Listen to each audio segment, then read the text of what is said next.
Como é que surgiu o Japão na sua vida? Bom, foi como eu tinha um contrato com o Eddie Jordan, tá? E eu não tinha ido para a Fórmula 1 devido a todas essas histórias que eu te contei.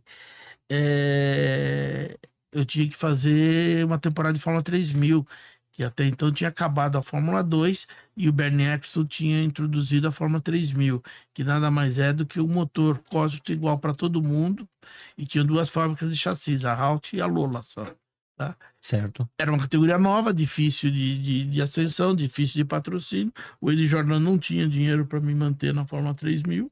Eu tinha um contrato de management com ele. Ele falou: bom, você vai para o Japão correr de Fórmula 3 e, e ganhar dinheiro, né? Pelo menos você não fica parado. Daí eu falei: pô, mas eu não quero fazer mais um ano de Fórmula 3, esse é o meu terceiro ano de Fórmula 3, eu quero alguma coisa diferente. E daí a equipe que eu participei, que era a Le Mans, tá? Que era patrocinada pela Nissan, Fórmula 3, tinha um protótipo, que era um Toyota com motor, um chassi Smart com motor Toyota, uma equipe particular, que era esse carro daqui, tá? E daí era um carro 1600 turbo, tão forte quanto o Fórmula 1 que eu andei. E eu fiz os dois campeonatos no Japão, o de Fórmula 4, o Fórmula 3, motor Nissan, e a equipe particular de protótipo. Foi quando eu comecei a andar de protótipo. Agora, você sair da Inglaterra, tudo bem, já estava adaptado ali com a língua, e aí você vai pro Japão, país de cultura totalmente diferente, língua diferente, costumes, alimentação. Como é que foi essa adaptação, Maurício? Bom, não foi nada boa, porque no princípio eu não queria ficar lá de jeito de maneira alguma, tá? E a primeira corrida que eu cheguei, que eu fui correr no Japão, de Fórmula 3 motor Nissan, eu cheguei em 18º.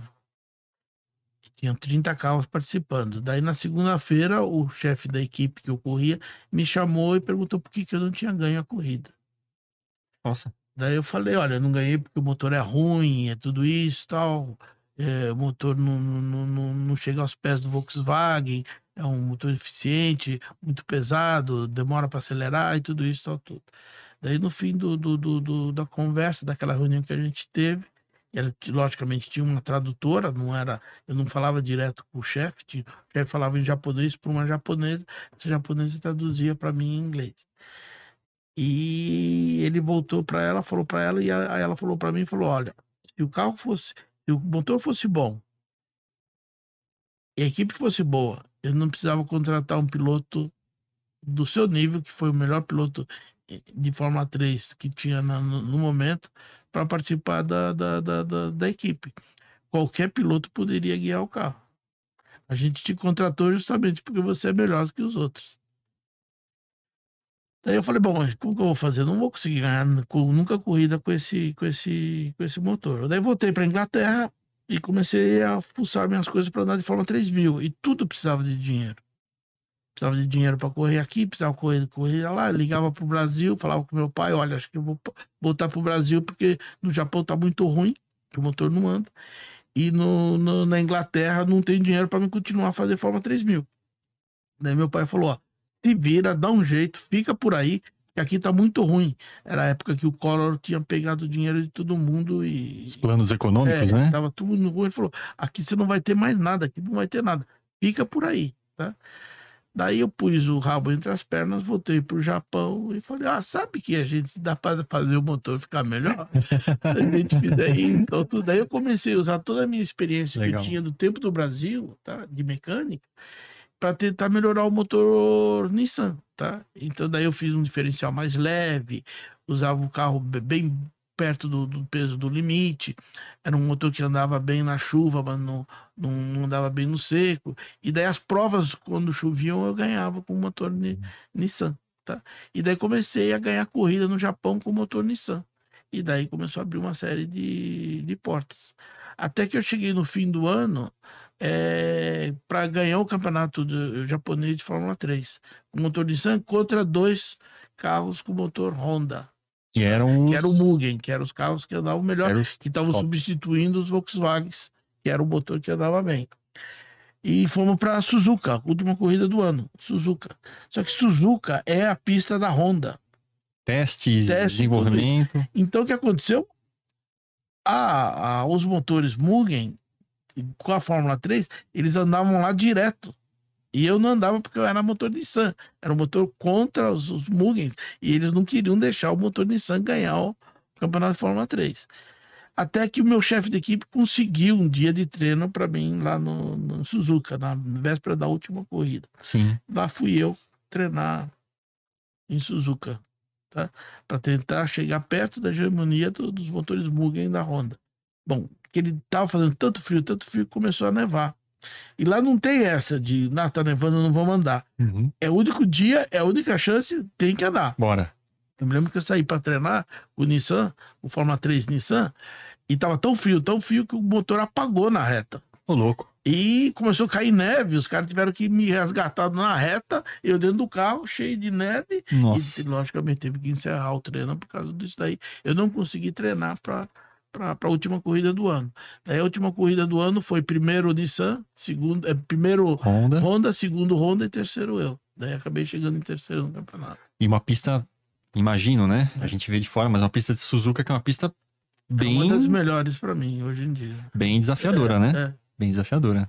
É uma pista muito aí legal. que eu cheguei em terceiro no Japão de Fórmula 3 com motor Nissan.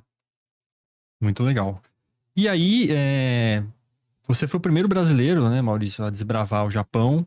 Você encontrou um ambiente muito profissional lá e de muito apoio das fábricas, né?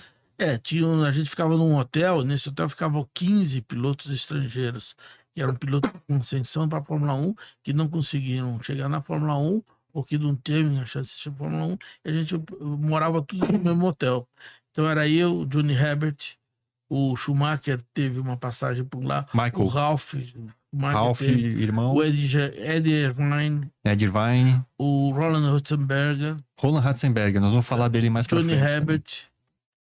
Quem mais teve? Teve uma porção de pilotos italianos, como Barilla. Paulo Barilla. Teve uma porção que moravam nesse hotel e participavam do campeonato de Fórmula 3000 no Japão e Grupo C, que era esses carros aqui.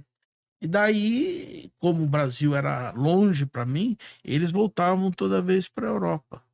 E eu me radiquei no Japão, porque eu podia fazer uma corrida, entre uma corrida e outra, eu podia correr de Grupo A, que eu corria de turismo, BMW M3, depois de Ford Sierra, podia fazer outras corridas, podia ganhar para testar carros de Fórmula 3, e eu fiquei morando no Japão 6 anos. Daí me radiquei no Japão 6 anos. Isso é legal, porque isso mostra que é possível fazer carreira no automobilismo, viver do automobilismo, e não ficar refém daquela coisa das categorias top, Fórmula Indy, Fórmula 1, né?